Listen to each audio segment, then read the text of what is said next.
শবে বরাত কোনো হাদিসে আছে? কোনো হাদিসে নেই। সব মানে রাত, আর বারাত মানে মুক্ত বা মুক্তি, মুক্তির রাত।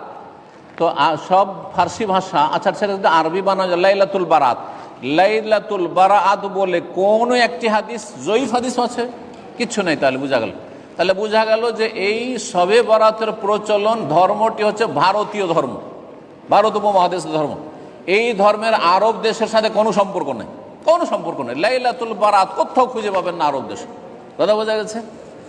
নিসফে শাবান সম্পর্কে, শাবানের 15, নিসফে শাবান মানে শাবানের অর্ধেক। নিসফে শাবান বলে যে হাদিসগুলি রয়েছে সেগুলি সবগুলি জয়ীফ না হয় জাল।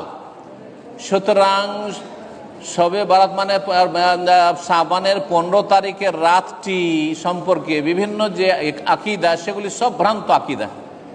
একমাত্র শাবান মাসে অনির্দিষ্ট রোজা আছে, তার মধ্যে 15 তারিখ, কিন্তু শুধু খাস করে 15 তারিখে রোজা রাখা দিনে, আর রাত্রে নফল পড়া, এই মর্মে যে হাদিস জাল হাদিস, এটি হচ্ছে জাল, একবার মিথ্যা হাদিস, সহি নয়। জি।